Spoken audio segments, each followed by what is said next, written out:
Hey everybody, my name is Kat Bowser. I'm your resident fantasy therapist and welcome back to my channel. Those of you here for the first time, welcome. My name is Kat Bowser. I'm a licensed therapist. I'm also a writer working on my first novel. And on my channel, we dig into what I consider to be the heart of all writing, which is the characters. The heart of the characters is their psychology. So that's the angle we take in every video I post on this channel. So today, in the spirit of the season, even though Christmas has passed, it's still gonna have us, the spirit's gonna linger on me for a little bit. So I thought I would do the Yule Writing Tag that has been circulating around YouTube. I've seen it on a couple different author-tubers channels, so I'm actually not sure who is the original author, but I will link the channels that I did find it on below so you guys can check them out and give them some love. If you guys know the original creator of this tag, let me know so I can link them appropriately. So basically, this tag has a few rules. So the first rule is to describe your work in progress and give a very brief description. So my work in progress is called Coexist Division, and it is the first of a series where we follow a set of children from various tribes and species who come together when they realize that the entire history of their world is a lie. And when they are struggling to uncover the truth, they uncover something much deeper and much darker. And it turns out ignorance is not bliss. Ignorance is quite dangerous. So that's just a brief description of my work in progress. Second rule is try not to use the same characters twice. So there are 6 main characters in Coexist, so I'm hoping that won't be a problem. Third one, pick a social media to post the tag to. I'm obviously going to be using YouTube. If you guys want to use Twitter, Instagram, whatever it is that you're comfortable with, feel free. And if you guys have not done this tag yet, consider yourselves tagged, because I think this tag's a lot of fun. So that being said, let's just jump right into it. So first question, Rebirth. Which character gets a clean slate as they go through your story? Good question. I'm going to go with Suna on this one. Suna is a girl who grew up in a very oppressive household, and her father is essentially the dictator of the household, as is the norm in their culture. But she seeks out other cultures and learns about other cultures, and along the way essentially is discovering herself and discovering what she wants to do, what she likes to do. And she pulls away from her father quite a bit and kind of decides what she wants to do with her life. So I would say out of all the characters, she's probably the one that ends up with the cleanest slate, because she's basically discovering who she is. All right, I'm going to say this one wrong. Wasali? I'm saying it wrong. Whose labor turns into a reward throughout the story?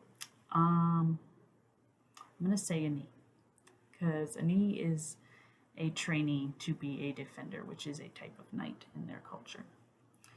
And he's not really supported because he is a Silmuk, but he has what they consider to be the heart of a defender, in that he has his morals straight.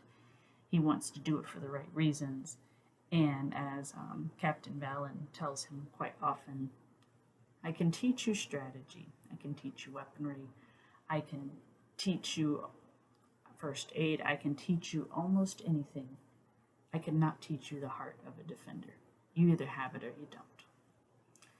And if you don't have it, nothing I teach you is going to make a damn lick of difference. So Ani really fights and struggles and wants to be a good person and wants to help people. So I think his morals really, him sticking with his morals despite his adversity, they do reward him in the end. I'm not going to say how or when or how that comes about, but having good morals, it will pay off. Let's leave it at that. It will pay off. Okay, number 3, Evergreen. what is the view of immortality in your world? Okay, so immortality does exist. There are a few creatures that have it, most notably the unicorns have it. They are effectively immortal, will not age past their prime, and will not die of old age unless their horn is removed. But the unicorns are kind of jerks. They're not very nice. They stick to themselves. They're very vain. They're generally reluctant to help anybody because they kind of view themselves as above everyone else. So, as a general rule, the other races view immortality as a curse. They view it as if you're stuck on the earthly plane too long, you start to lose essentially what we would call humanity. They call it spirituality. They view it as you lose your spirituality. So, while they have a view of immortality in like an afterlife, that's viewed as different because you're not locked to an earthly plane. So, immortality for a soul is considered okay. Immortality stuck in a physical form, not so much. Right. Log. Who's always cold in the winter? Oh, this one's easy. Nali. Nali is a stoneman, which is essentially my version of a dwarf, but there are a lot of differences.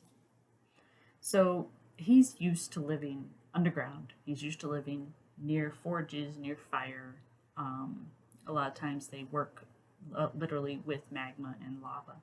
So he's used to hot. He's used to being warm and heat.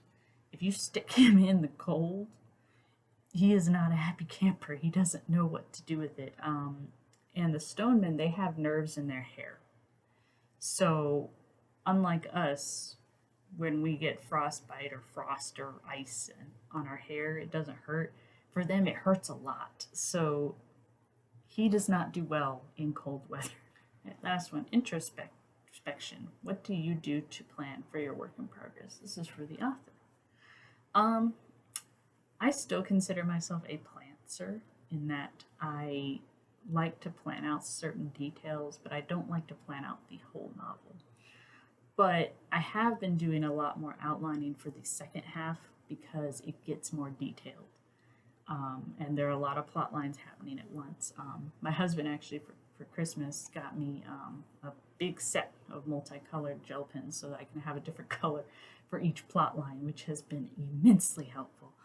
I still think it's important to leave some breathing room in your work in progress. Like I can't do like here's everything that happens in this chapter. I can't do that. What I do is, okay, in this chapter, X, Y, and Z have to happen. But that's not enough to fill a whole chapter. So I just leave it in there as, okay, here's what I have to put in, and let's see what happens in the background. I do think the more plot lines you have, the more important it is to write things down, just because I think it's easy to get lost when you have too many plot lines. But again, that's just me. If you can do it all in your head, kudos. Major kudos to you. But that's how I generally plan out my story. I do the characters first. I always develop my characters first, and then the plot comes. Usually, the plot, I think, comes third, because I usually use the characters to develop the world building, and then from the world building, I develop the plot. So, again, that's just how I do it. So that is the Yule log tag. I thank you guys for chiming in and checking it out with me. As always, if you have any comments or suggestions, please leave them below, and I will be glad to get to them as soon as I can. I try to upload at least twice a week, usually Thursdays and Sundays. And I hope I will see you guys around in the next video.